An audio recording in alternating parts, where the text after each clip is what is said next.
la bendición de poder estar aquí reunidos, alabando y glorificando tu nombre. Gracias, Señor amado, porque has puesto en nosotros el deseo de estar aquí, Señor, y venir y entregar nuestras vidas una vez más a ti, Señor. Sabemos que tú durante toda esta semana has sido bueno, has sido fiel, tu misericordia ha estado con cada uno de nosotros, con cada una de nuestras familias, Señor, y nos gozamos sabiendo, Padre, que tú nos tomas en cuenta, Señor, que siendo tan pequeños, tú no nos olvidas, no nos desamparas, Señor, y siempre estás pendiente de nuestras necesidades, de nuestro corazón, y te damos gracias por ese amor tan bello que tienes hacia nosotros. Entregamos en esta mañana este tiempo, Señor, que podemos dedicar a ti. Por favor, Padre, bendice a cada familia aquí representada y bendice a cada familia que no pudo venir el día de hoy. Señor, tú conoces los motivos, sabes si hay dificultades, si hay problemas, Señor, de salud. Por favor, bendícelos, Señor, y los que aún vienen en camino, Padre, guárdalos para que vengan con tu paz y con tu bendición, Señor. Gracias por todo, en el nombre de Cristo Jesús. Amén. Muy bien, hermanos, y así les voy a invitar a que abran su Biblia en el Salmo 100, muy conocido, pero tan precioso, lo vamos a leer en esta mañana. Salmo 100. Como es larguísimo, lo vamos a leer todo. Me dicen amén cuando ya lo tengan, por favor. Amén. Leamos todos juntos. Cantad alegres a Dios, habitantes de toda la tierra. Servid a Jehová con alegría. Venid ante su presencia con regocijo. Reconocer que Jehová es Dios. Él nos hizo y no nosotros a nosotros mismos. Pueblo suyo somos y ovejas de su prado. Entrad por sus puertas con acción de gracias, por sus atrios con alabanza. Alabadle, bendecid su nombre, porque Jehová es bueno y para siempre es su misericordia y su verdad por todas las generaciones. Amén. Gloria a Dios. Buenos días, hermanos, que el Señor les bendiga. Vamos a gozarnos esta mañana alabando a nuestro Señor. Y digamos, Señor, sé bienvenido a este lugar. Amén. Ayúdenme con sus manos, vamos a alabar al Señor.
siempre bienvenido a este lugar.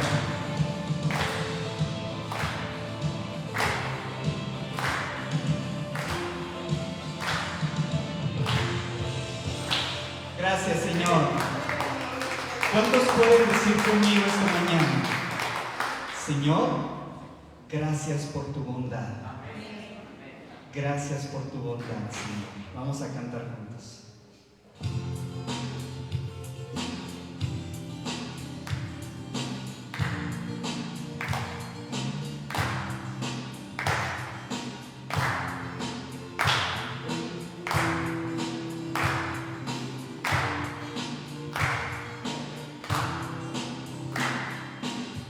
Hoy me presento ante ti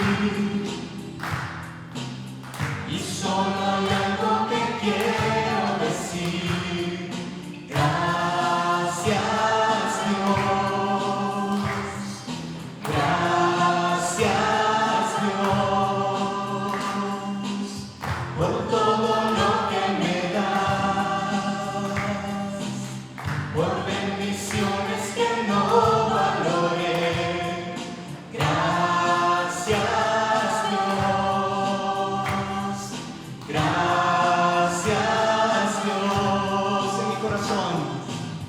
Con mi corazón, con esta canción, manos hacia ti, te bendeciré. Gracias Dios, quiero darte gracias Dios. Gracias Dios, quiero darte gracias.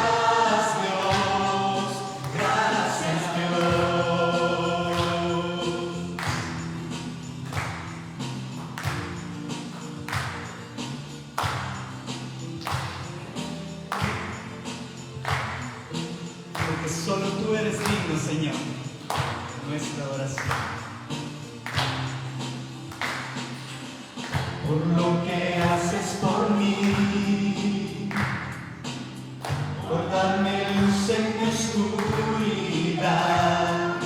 Gracias Dios, gracias Dios, sanaste mi enfermedad,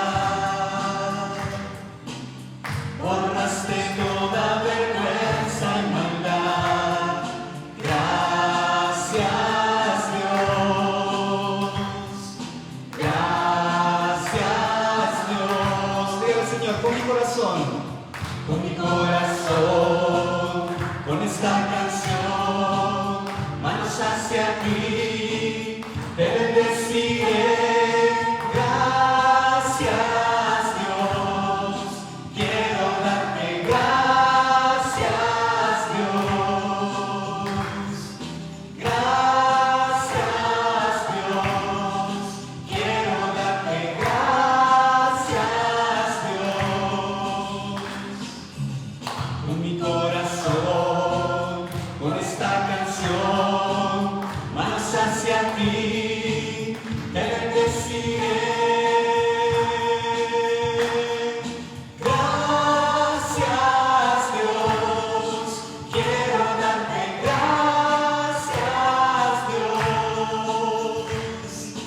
Gracias Dios, quiero darte gracias Dios. Gracias Dios, quiero darte gracias Dios. Gracias Dios. amén.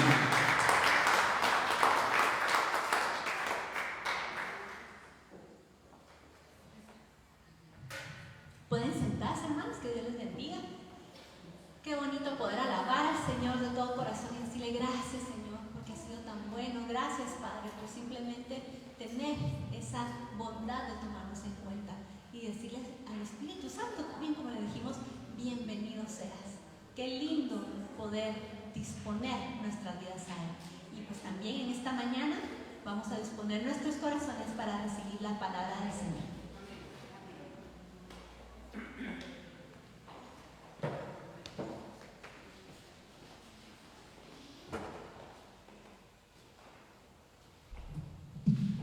Señor les bendiga, hermanos. Damos gracias a Dios siempre que nos permite estar en su casa, alabarle, glorificarle, honrar su bendito nombre.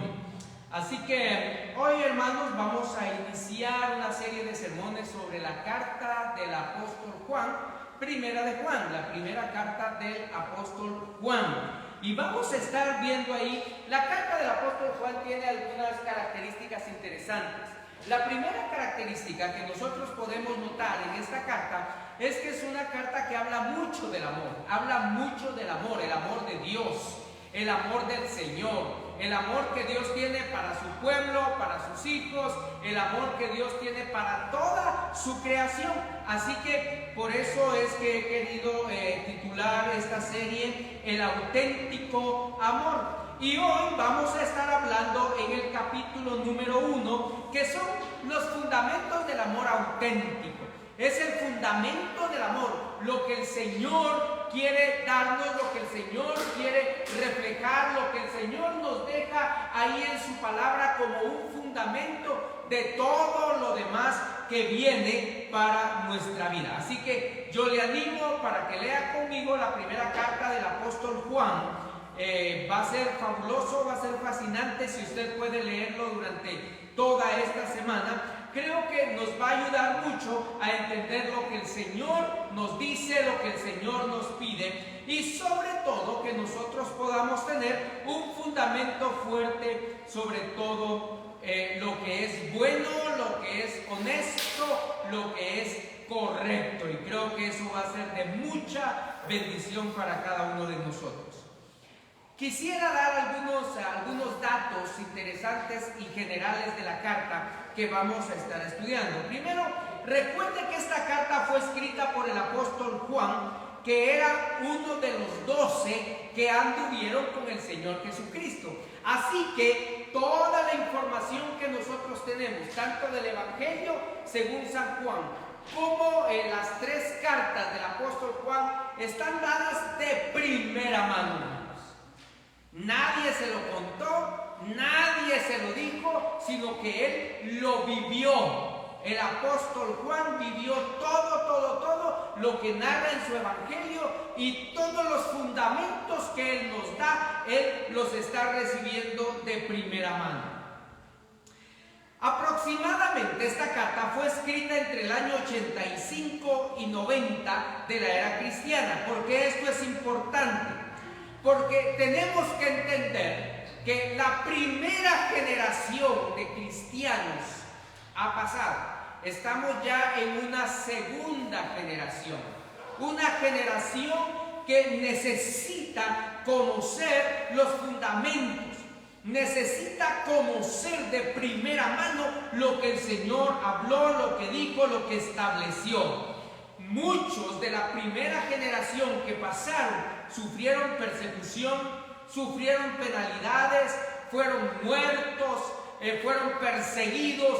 Así que esta primera generación murió por algo. ¿Por qué murió?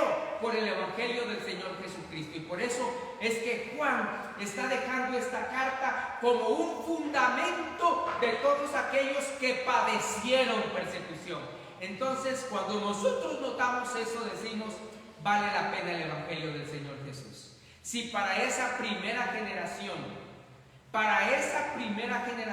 valió la vida misma, la muerte, la persecución, la angustia, pues vale la pena para nosotros, hermanos, para hoy que estamos viviendo una situación diferente. Ahora, hay algo interesante y que yo diría que es una cosa tremenda, hermanos, que ya en el año 85 del inicio del cristianismo ya había muchos errores doctrinales. Imagínese usted, 85 años desde que empezó el cristianismo, desde que el Señor regresó al cielo, y ya hay muchos errores doctrinales. Se han metido doctrinas que de verdad están desviando la iglesia del Señor Jesucristo, ya 85 años después.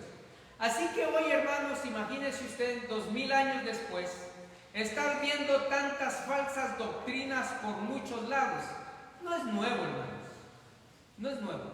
Y el apóstol Juan, en su carta, va de alguna manera a poner orden, va a establecer la normativa, va a establecer los principios, va a establecer lo que es el cristianismo puro. Es lo que el apóstol Juan va a hacer, y va a tratar con estas herejías que se están metiendo en la carta, en la iglesia 85 años después. Y vamos a ver eso, hermanos, mientras estemos predicando en esta carta. Recuérdese otro dato interesante, es que Jerusalén fue destruida en el año 70. Así que se ha dado una dispersión de los judíos y los cristianos, obviamente. Jerusalén fue totalmente devastada, hermanos, devastada en el año 70 después de Cristo. Así que los judíos todos han dejado Jerusalén, todos se han dispersado, se han ido a otras naciones, y muchos cristianos con ellos. Por esa razón es que el cristianismo está creciendo por todos lados, porque los cristianos están haciendo su parte, están haciendo su labor evangelística por donde quiera que ellos van. El problema principal que nosotros encontramos en la iglesia, en aquella iglesia, y que el apóstol Juan está tratando de resolver, es que habían perdido su enfoque, habían perdido la identidad cristocéntrica. Muchos creyentes, hermanos, tristemente, pero muchos creyentes se habían vuelto al mundo. Estaban viviendo vidas totalmente destrozadas, sin compromiso. Entraron falsos maestros a la iglesia. Así que, hermanos, hoy usted y yo decimos que en este tiempo se están levantando falsos maestros, falsos apóstoles, falsos cristos, inclusive. Eso no es nuevo, hermanos. Ya desde el principio de la historia cristiana ya había. Así que Juan va a tomar en cuenta dos cosas principales en esta carta. El primero, poner a los cristianos otra vez en el camino correcto, ponerlos en la dirección correcta. El apóstol Juan va a establecer la diferencia entre la luz y las tinieblas. Va a establecer la diferencia entre la verdad y el error.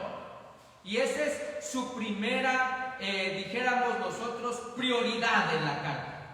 La segunda carta la va a usar para atacar las herejías que se han metido en la iglesia. Primero, ellos estaban negando la realidad del pecado, como muchos hoy en día, ¿verdad? Hoy al pecado le llaman falta, le llaman error, le llaman cualquier otra cosa menos pecado. Hay un personaje sumamente famoso dentro del cristianismo, y él dijo en una declaración: yo no hablo del pecado porque el pecado ofende a la gente. Cristiano, evangélico. Imagínense. Pero la Biblia sí nos habla de pecado, hermanos, y es lo que tenemos que corregir. Y si el mundo está hoy en la debacle que está, es consecuencia del pecado. Es consecuencia del pecado, y tenemos que hablar del pecado. Además de eso, negaron la realidad del Señor Jesucristo. ¿Sabe? Había una doctrina que se metió a la iglesia cristiana, y que Juan va a atacar mucho de esto. Y esta doctrina se llama la doctrina gnóstica, la herejía gnóstica. ¿Saben que ellos llegaron a pensar y a establecer quién es Jesucristo? ¿Quién es Cristo? Y la respuesta que ellos mismos daban era: primero, Jesucristo es, si fuera Dios, decían ellos, si fuera Dios, no estaría relacionado con los hombres. porque es una santidad total. Entonces decían ellos, Jesús no era humano, Jesús fue un espíritu que anduvo entre nosotros y que aparentó ser humano, pero no era humano porque era Dios. Imagínense ustedes. Esa era una herejía que estaban hablando en la iglesia, y se había metido a la iglesia, la herejía gnóstica. Otros decían, muy bien, es posible que Jesucristo haya sido elegido de Dios. Entonces, Jesús pudo haber sido 100% humano, pero 95% Dios. Entonces, ¿qué hacían ahí? Rompían totalmente con la divinidad de Dios. ¿Sabe? Hay muchos cuentos de estos, ¿no? Y hay un escritor, un historiador, que habla sobre estos temas. Josefo, el historiador se llama Josefo. Y dice que los gnósticos decían que cuando el Señor Jesús andaba en la playa con sus apóstoles, dice que se veían las huellas de todos los apóstoles, menos las de Jesús, porque Jesús era espíritu. Andaban en un rollo totalmente disparatado, hermanos. Ahora, Juan va a establecer aquí un principio. Y el principio que Juan va a establecer es este. El Señor Jesús es 100% Dios y 100% humano. Y bendito sea el Señor por eso. Porque Dios, el Señor Jesús, es el mismo Dios. Y es lo que Juan va a establecer en esta primera carta sobre las herejías que se están metiendo. Ahora, fíjese, hermano, que cuando nosotros planteamos eso, hoy en día, la verdad es que hay muchas personas que están metiéndose a la iglesia cristiana evangélica con diferentes teorías y diferentes herejías. Y es a lo que nosotros tenemos que tener mucho cuidado. Mucho cuidado. Hay cosas que suenan muy bonitas, hay cosas que suenan muy celestiales, pero que no tienen nada que ver con la Biblia, no tienen nada que ver con el Señor. Como dijo el apóstol Pedro, dice que muchos se fueron tras las fábulas, tras los cuentos, porque eso es lo que a ellos les gustaba, que les endulzaran el oído y les dijeran: no tenga pena, usted no es pecador, no tenga pena, no hay pecado, usted va a prosperar aunque haga lo que haga. Y eso no dice la Biblia, perdón, la Biblia no habla absolutamente nada de eso. Sí habla de la bendición de Dios, y habla que el Señor no va a dejarnos, no va a desampararnos, habla de la provisión del Señor, pero hermano, tenga cuidado, porque muchas herejías hoy también se están metiendo en la iglesia del Señor Jesucristo. Por favor, abra su Biblia conmigo en Primera de Juan, y quiero que iniciemos todos leyendo esta porción. Primera de Juan, capítulo 1, versos del 1 al 4. Por favor. Primera de Juan, capítulo 1, versos del 1 al 4. ¿Sí lo tiene? Ok, leámoslo todos juntos. Dice: lo que era desde el principio, lo que hemos oído, lo que hemos visto con nuestros ojos, lo que hemos contemplado y palparon nuestras manos tocante al verbo de vida. Porque la vida fue manifestada y la hemos visto, y testificamos y os anunciamos la vida eterna, la cual estaba con el Padre, y se nos manifestó. Lo que hemos visto y oído, eso os anunciamos, para que también vosotros tengáis comunión con nosotros, y nuestra comunión verdaderamente es con el Padre y con su Hijo Jesucristo. Estas cosas os escribimos para que vuestro gozo sea cumplido. Miren qué maravilla de carta desde el principio, ¿verdad? Todo lo que el apóstol Juan nos está diciendo acá. Y lo que él nos dice es que él va a hablarnos, él va a predicar, él va a comentar, él va a dar a conocer ¿qué cosa? Lo que hemos visto, lo que hemos oído, lo que palparon nuestras manos tocante ¿a quién? Al verbo de vida. ¿Quién es el verbo de vida? Cristo.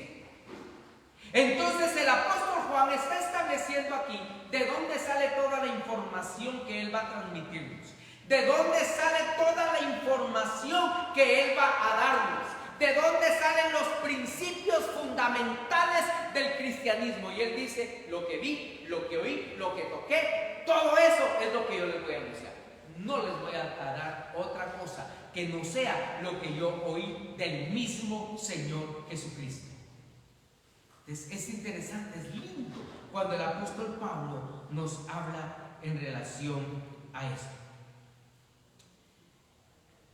¿Qué pensamos nosotros o qué pensaría usted? Perdón. Si de pronto usted compra una casa y de entradita le advierten y le dicen, mire, esta casa está bonita, tiene tantos dormitorios, tiene tantos baños, es una casa hermosa, preciosa. Un problemita tiene. El único problemita es que no tiene cimientos. ¿Qué pensaría usted? ¿La compra?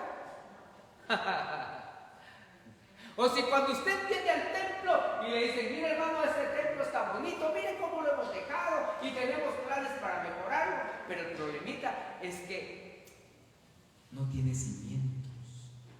¿Vendría usted, hermano, a un temblorcito y se nos cae, no es cierto?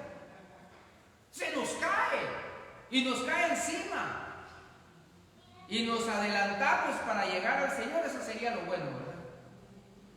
Pero no queremos todavía tenemos mucho que hacer. Hay mucho que hacer todavía. Así que nosotros tenemos que estar conscientes de que no podemos nosotros estar en un lugar que no tenga cimientos, que no tenga fundamento. Podríamos nosotros iniciar una relación, ya sea de negocios, de amistad, una relación duradera de matrimonio sin ningún fundamento. Yo creo, no lo haríamos. No lo haríamos.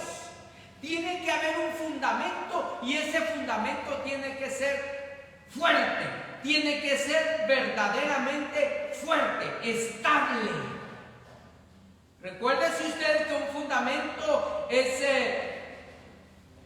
el principio o el cimiento sobre el cual se apoya un edificio o cualquier situación determinada. Una persona con fundamento es una persona seria, formal, es una persona con principios, es una persona que tiene carácter. Y cuando digo carácter, estoy hablando de una persona que tiene carácter cristiano, cristocéntrico. Está bien fundamentado en la palabra del Señor. Ahora usted y yo necesitamos aferrarnos a algo.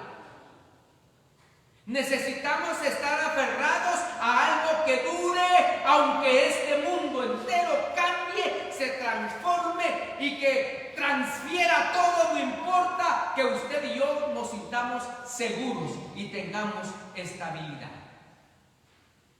Juan inicia estos primeros versículos diciéndonos cuáles son los fundamentos en los cuales debemos andar. Son los fundamentos de los cimientos de la fe, de los cimientos del cristianismo. Recuérdese otra vez que el apóstol Juan vivió, anduvo y recibió la enseñanza del Señor Jesús. Por lo tanto, podemos confiar totalmente en lo que dice, porque fue testigo del ministerio del Señor Jesucristo. Y es lo que Juan quiere decirnos. ¿Cuáles son esos cimientos?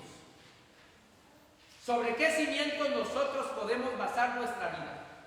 ¿Sobre qué cimientos de amor? Como yo digo, el fundamento del amor auténtico, nosotros podemos fundamentarnos. El primero, hermanos, es que podemos estar seguros del milagro de la encarnación. Amén, hermanos. Podemos estar seguros del milagro de la encarnación. Esta era la doctrina con la cual el apóstol Juan va a atacar de manera frontal a las herejías que se están levantando en ese momento, en relación a la humanidad de Cristo. En relación a que muchos estaban diciendo, no, Cristo era santo, por lo tanto, Él era un espíritu. No es cierto. Y es lo que Juan va a hablarnos aquí en relación al verbo de vida. No era un fantasma, no era solo un espíritu. El milagro de encarnación del cual el apóstol Juan va a hablarnos es que nos dice, Cristo 100% humano, 100% Dios. ¿Y eso por qué es importante para nosotros? Porque para nosotros, hermano, el hecho de estar conscientes de la humanidad y la divinidad de Cristo es primero que Él nos comprende como humano. Él nos entiende. El problema, la necesidad, la angustia, su problema financiero, su problema económico, su problema familiar, su problema con sus hijos, con el esposo o con la esposa, Dios lo entiende. Dios lo conoce. ¿Sabe por qué? Porque dice la Biblia que Él llevó en la cruz del Calvario todas nuestras penas, nuestros problemas, nuestras vicisitudes, nuestras cargas y angustias, todas fueron llevadas por el Señor, así que Él nos entiende. Él vivió en este mundo como humano, sufrió como humano. Recuérdese que el Señor Jesús lloró. ¿Se recuerda de eso? Juan 11:35. Sintió hambre, tuvo que comer. Se sintió cansado, sí se sintió cansado. Necesitaba dormir, sí necesitaba dormir.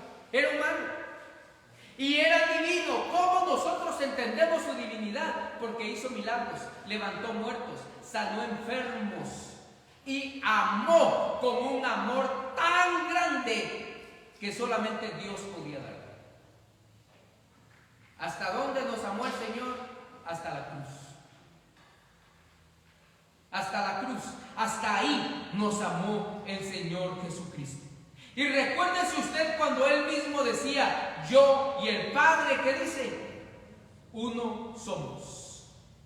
Yo y el Padre, uno somos. Por eso el verso 1 establece este principio y dice, lo que ha sido desde el principio, lo que hemos oído, lo que hemos visto con nuestros propios ojos, lo que hemos contemplado, lo que hemos tocado con nuestras manos, esto les anunciamos respecto al verbo de vida.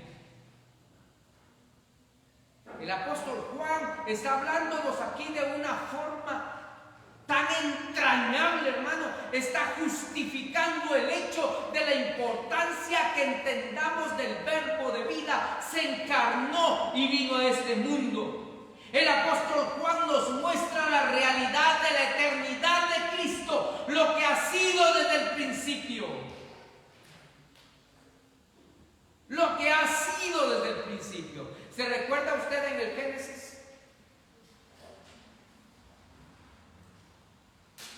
Cuando está el momento de la creación, ¿qué dice Dios? Hagamos.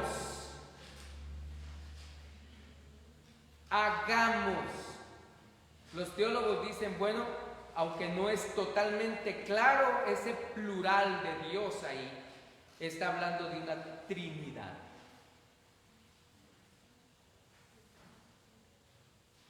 Luego Juan también dice, en el principio era ¿quién?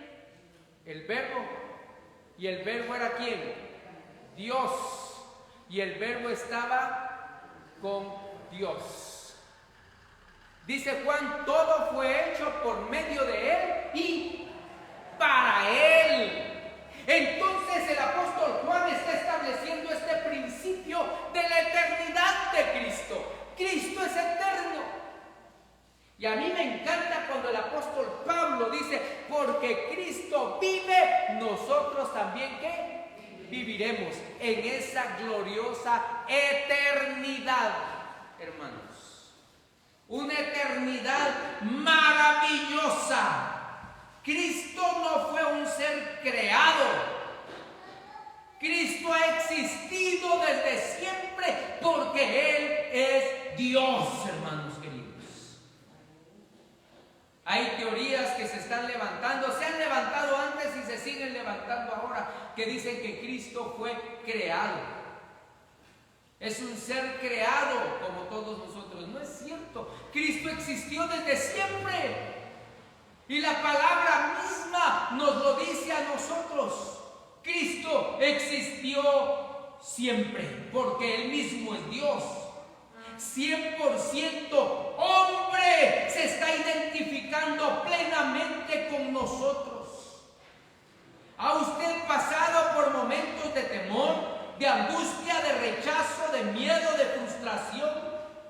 Entonces usted puede ir al Señor y el Señor le va a decir, yo te entiendo, estoy contigo, yo te entiendo, yo te comprendo, entiendo tus temores, entiendo tus miedos, entiendo tu fracaso, yo lo entiendo. Entiendo la situación que estás viviendo, yo la entiendo, pero no solo la entiendo, yo estoy contigo. Y juntos salimos adelante. Bendito el Señor. Bendito el Señor. Porque la palabra dice que Él no nos deja, no nos desampara, sino Él está con nosotros siempre, en todo momento. Dice Juan, esta vida se manifestó y nosotros la hemos visto y damos testimonio de ella y les anunciamos a ustedes la vida eterna que estaba con el Padre y que se nos ha manifestado. Entonces Juan está estableciendo ese principio, está estableciendo las bases. ¿Cuál es la primera base? La base de la encarnación del Señor Jesucristo es una realidad. Que Dios nos amó de tal manera que vino a este mundo por usted y por mí. Y está estableciendo ese principio. Jesús es eterno. Se encarnó y es Dios. No es medio Dios, no es medio hombre. Es hombre y es Dios. Es hombre y es Dios. El segundo principio que el apóstol Pablo establece acá es: podemos estar seguros en la vida eterna. Y ese es un fundamento de amor para nosotros. Ahora, la vida eterna es para vivir por siempre, por supuesto que sí. Pero mira, hermano, ¿sabe? Esto lo escuché, no es que yo tenga tan buenas ideas, hermano. Pero fíjese que la vida eterna no es solo el hecho de pasar la eternidad. Dice un predicador, la vida eterna no es solo la eternidad, sino es la calidad de vida que el Señor va a darnos. ¿Se da cuenta de la diferencia? No es solo que voy a pasar una eternidad, y bendito Dios por eso. El punto es la calidad de vida que yo paso en la eternidad delante del Señor. Fíjese lo que dice otra vez el verso 2. Esta vida se manifestó y damos testimonio de ella. Jesús es la vida. Ser cristiano entonces implica un estilo de vida, una calidad de vida.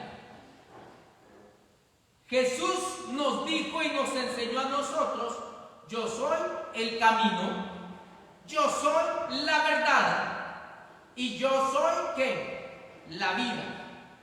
Ahora mire esta diferencia. Jesús no dijo, yo te muestro el camino, yo te enseño la verdad y yo te dirijo a la vida.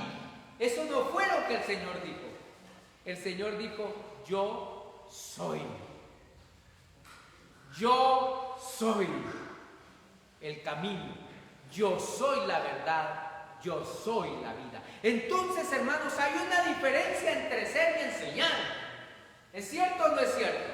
Yo puedo enseñar, pero yo no soy.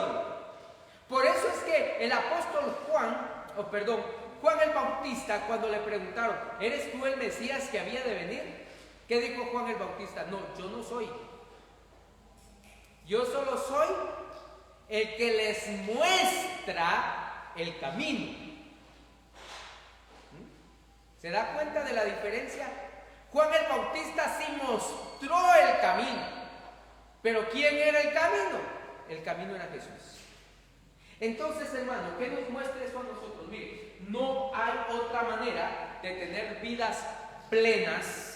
No hay otra manera de tener vidas de gozo, de ánimo, de amor, que no sea el Señor Jesucristo. ¿Cuál es el problema? Que muchas veces nosotros queremos tener estos fundamentos por otro lado, de otras maneras. Algunos en la formación, en la educación, en el dinero, en los negocios, en el trabajo, en los estudios. Pero hermanos, no hay plenitud en eso. Por supuesto que es bueno, yo no estoy diciendo que sea malo. No, hay que hacerlo. Si usted tiene oportunidad de tener un buen empleo, bendito Dios. Si tiene oportunidad de seguirse capacitando, hágalo por favor, no se quede. Si usted tiene la capacidad para los negocios, éntrele a los negocios, eso es bueno. Lo que yo quiero decirles es que la plenitud real solo la va a encontrar en el Señor Jesucristo. No en ninguna otra cosa.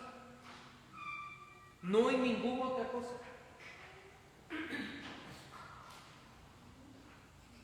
A mí me gusta leer, me gusta estudiar. A mí me encanta, de verdad, hermanos, me encanta enseñar. Me gusta mucho enseñar. Pero yo solo puedo enseñar. La plenitud está en Cristo. No en mí, no en lo que yo sé o pueda saber, que yo me declaro ignorante de muchas cosas. Yo me declaro ignorante, como Pablo decía, de los cuales yo soy el primero. De los ignorantes yo soy el primero.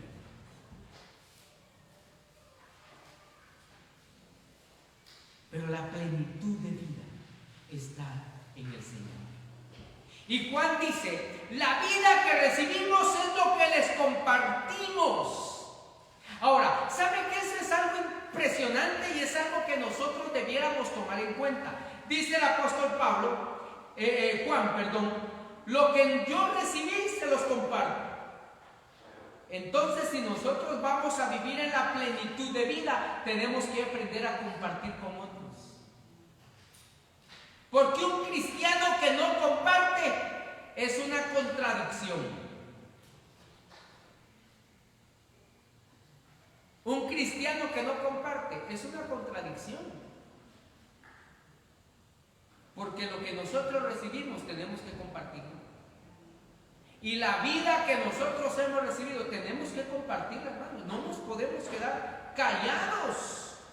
Un cristiano va a compartir lo que recibe de Dios, porque por eso el Señor lo ha compartido con nosotros. Por eso el Señor lo ha compartido con nosotros. Y Juan dice, lo que yo recibí, yo se los doy. Estamos dando lo que hemos recibido, hermanos. Estamos compartiendo lo que el Señor nos ha dado a nosotros. La vida. ¿Lo estamos compartiendo con los demás? ¿O solo lo queremos para nosotros? ¿O decidimos nosotros a quién sí y a quién no? A veces somos así, ¿se ha dado cuenta? Ay, no, ¿para qué le va a hablar a él? De repente que sí se convierte. Hermanos, es que Cristo vino por todos los pecadores. Y Pablo dice, de los cuales yo soy el primero. Bendito sea el Señor porque alguien compartió conmigo el Evangelio. Y sabe que yo tengo presente el momento que yo creí en el Señor.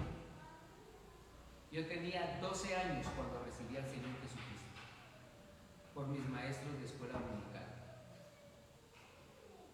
Y yo recuerdo perfectamente el momento que yo recibí al Señor.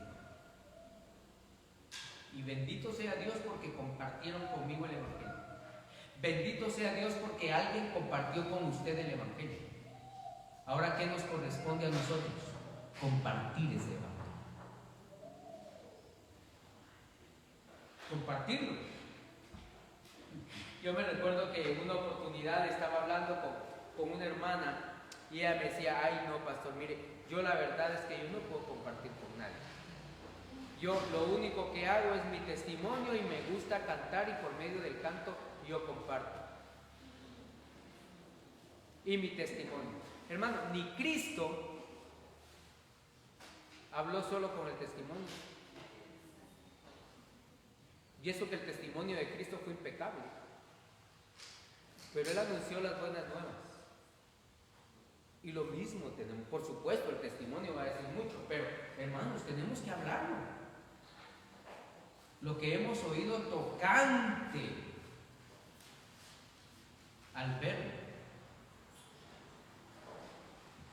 La tercera cosa es esta, y esto me encanta de Juan. Dice, podemos estar seguros en el amor de Dios cuando tenemos comunión de la fe cristiana. Oiga lo que dice. Otra vez, les anunciamos lo que hemos visto y oído. Verso 3. Para que también ustedes tengan comunión con nosotros y nuestra comunión con el Padre y con su Hijo Jesucristo. Ahora, miren, somos hijos del Señor.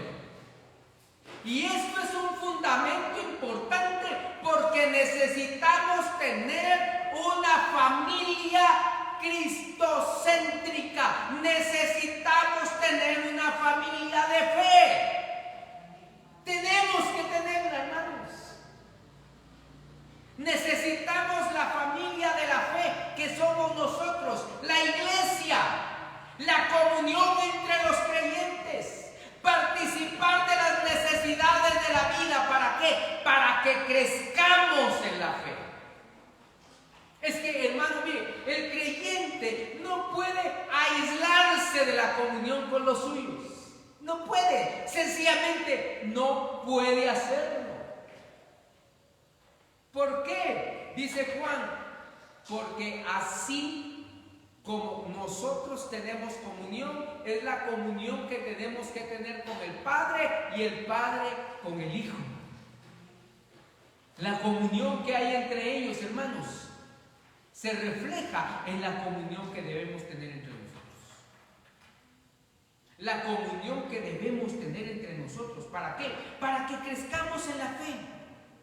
Tenemos comunión con el Hijo y con el Padre. Nuestra comunión está conectada entonces con el Señor y fuimos hechos para tener comunión en la plenitud de Dios. Eso significa que fuimos llamados para tener comunión nosotros como hermanos, para que estemos completos en el Señor. Mire, las redes sociales, bendito sea Dios por las redes sociales, pero perdóneme, hermano. Usted necesita tener comunión con la iglesia. Eso de que, ay, yo me quedo y me quedo viendo, porque... No, hermano, usted necesita tener comunión con los hermanos. Esa es una gran realidad. Y es lo que Juan nos está explicando acá. Porque no es lo mismo que usted esté aislado en su casa a que venga y se goce con los hermanos de la iglesia. No es lo mismo. Usted necesita, yo lo necesito, y todos necesitamos esto. De la misma manera como tenemos comunión con el Hijo y con el Padre, nuestra comunión está conectada con el Señor.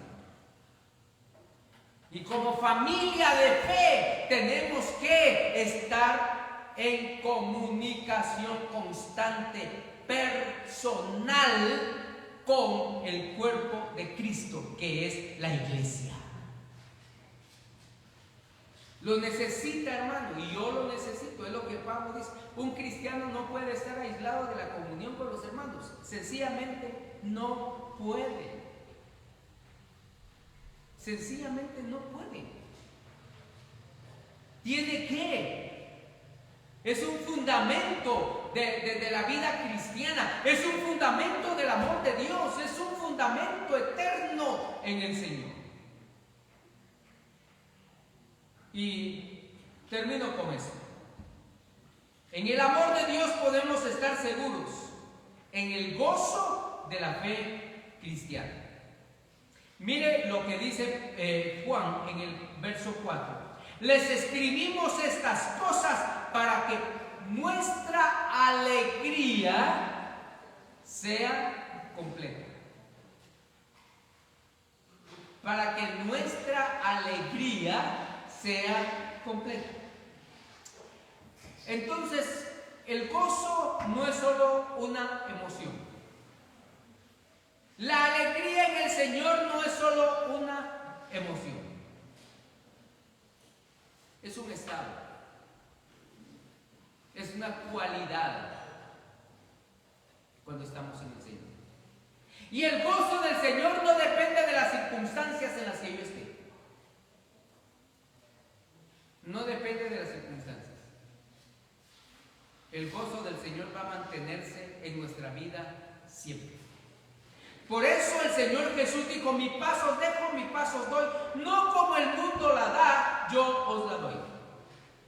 Y yo os la doy y la dejo, dice el Señor, para que tengan gozo y que tengan gozo en mí. Para que tengan la comunión, que tengan el gozo de estar unos con otros, juntos.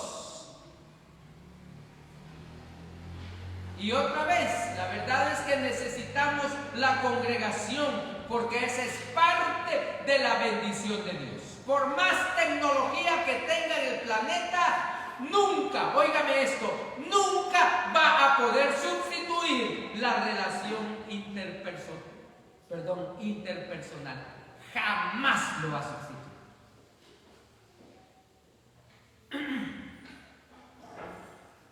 Nadie lo va a poder hacer. Y los que han intentado hacerlo han fracasado.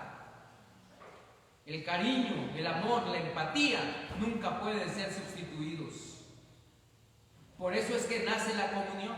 Así que usted y yo necesitamos estar en comunión con otros hermanos de la iglesia para que tengamos el gozo y el gozo del Señor se manifieste constantemente en nuestra vida. Mire, desde el principio los cristianos fueron perseguidos, algunos comidos por leones, otros empalados, les echaban brea encima y los utilizaban como antorchas humanas para que pudieran alumbrar palacios.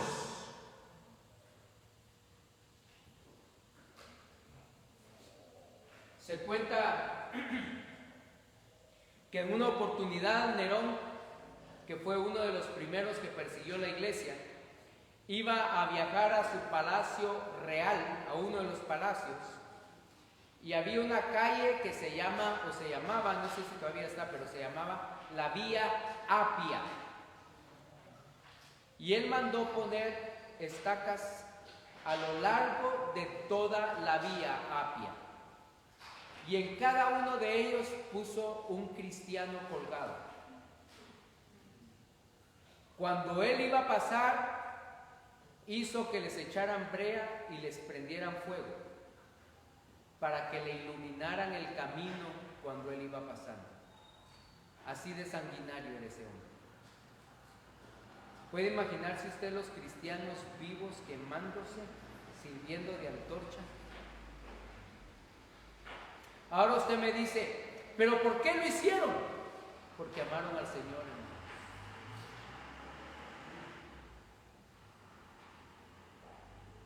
porque amaron al Señor. Y porque estuvieron conscientes de que Dios era todo. Y que en este mundo éramos peregrinos. Y que en un momento llegaríamos hasta allá con Él. Y en medio de todo esto que están sufriendo, Juan les dice, no pueden desunirse, necesitan estar unidos, se necesitan unos a otros. Josefo era un historiador judío, no creyente, y él habla mucho de Jesús y cuenta mucho de la historia del Señor, pero ¿sabe? Se enfoca también en el desarrollo de la iglesia cristiana. Es interesante Josefo porque no era cristiano, pero era un historiador y narra muchas de esas cosas. Y hay una historia cuando los cristianos están siendo destrozados por los leones en el circo romano. Y hay una frase que ha quedado muy metida en los pensamientos que dijo José. Y él decía, cuando estos van y los leones están listos para comerlos, solo podemos ver cómo los unos a los otros se aman.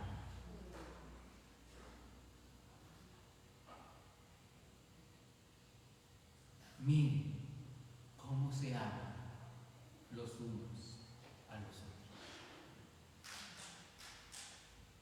La gente no anda buscando un club social, hermanos. Anda buscando una familia espiritual. Anda buscando un lugar de amor y de aceptación. Y no puede ser otro lugar que la iglesia. No puede ser otro lugar que nosotros. No puede ser otro lugar donde hay comunión como la que nosotros tenemos. Y la comunión es importante y es necesaria. Y esos son los fundamentos sobre los cuales el apóstol Juan está fundamentando su carta, sobre los cuales el apóstol Pablo va a fundamentar el auténtico amor.